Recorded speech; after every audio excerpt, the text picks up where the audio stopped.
this one here in London, York Hall Bethnal Green. I'm doing very well, thank you. How are you? I'm good. I'm having a little bit of time coming down from Scotland for yourself to come here in London. Oh, it's nothing. It's absolutely nothing. Like, look, I mean, we get paid to they say wrestlers don't get paid to wrestle, they get paid to travel. But even that, people are like, oh, you travel on the flights. It's like, look, it's either that or sitting at a desk, all day. Or you go on a plane and you watch movies. How hard can it be? There's nothing to bitch about when you're doing this for a job. Mm-hmm. Fair enough. That's one of the questions I always ask about the travel. Some guys like it, some guys don't, but he embraces it. Yeah, I like it. Your opponent here in London for the first part of the tour for Ring of Honor here, Shane Taylor. How was that for you? Like, how are you anticipating something good here for this one? Well, myself and Shane have wrestled before. Yeah. It was to a time limit draw. Yeah, of course. I mean, the momentum's here. The title, I've seen the title change hands twice on UK tours before. Like I said, the momentum's here. Tonight's my night. I'm feeling good about it, and this would really be a huge step in my career. And just a quick question: like Ring of Honor as a promotion, as a company. A lot of our fans from our audience always say that when they go to a Ring of Honor show, there is something different about it, whether it's in the atmosphere. But from a wrestler's perspective, is there like one thing you can sort of is very distinguishable about Ring of Honor compared to other promotions? Well, absolutely. I mean, for me as a talent, I remember the first time I ever wrestled for Ring of Honor. I was walking to the ring and I saw the barriers. It was quite iconic. Those are barriers I've been seeing since that logo on the barriers. I've been seeing that since 2003 on the Wrestling Channel way back in the day. So for me, I mean, track record and history speaks for itself. If you look at any major wrestling organization, chances are the majority of the top talents came through Ring of Honor, so it's a big responsibility when you become a roster member here. You're expected to deliver on all levels, and it's just it feels like a team effort. I feel like everybody's pulling in the same direction.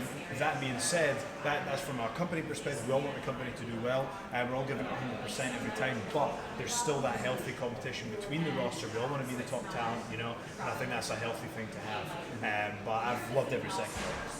You seem really relaxed as well. Is there any sort of apprehension in you? Are you going to be pacing back and forth before the match? Or? I think the reason I'm relaxed is because I've got a crazy entrance tonight that I'm going to be doing, and I've just kind of accepted that this is going to go one way or the other. This is either going to be the greatest entrance in wrestling or the worst. You've got a lot behind it now. Yeah, hey, you never do anything in half measures. You've got to go all out. Yeah. Okay, we look forward to that. Just finally, I always ask this to a lot of wrestlers. Who are some of your wrestlers that when you was a child growing up?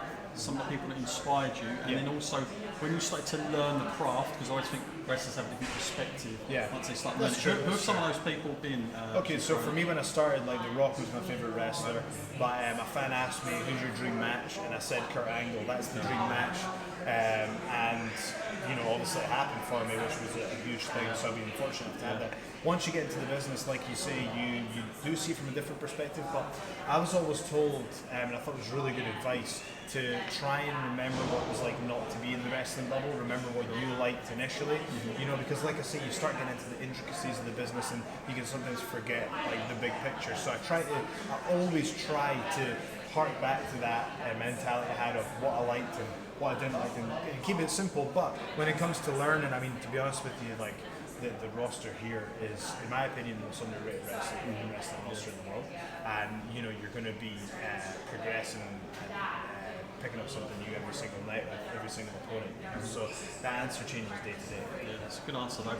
And finally, where can people find you out on social medias? So on Instagram and Twitter, it's @JoeHendry. Go ahead and follow me there for all kinds of laughs and shenanigans. And then on Facebook, it's Joe Hendry Local Hero, because I can't go back and change it now. It's locked in. But I'm now training people. I've got my own wrestling school, EdinburghWrestling.com. Go check it out. So that's kind of the main thing I'd say. Okay, well, thank you for your time. Thank you, guys. Tonight. Cheers. Looking forward to Thank you. Thanks. Thanks. Cheers. Thank you for your time, buddy.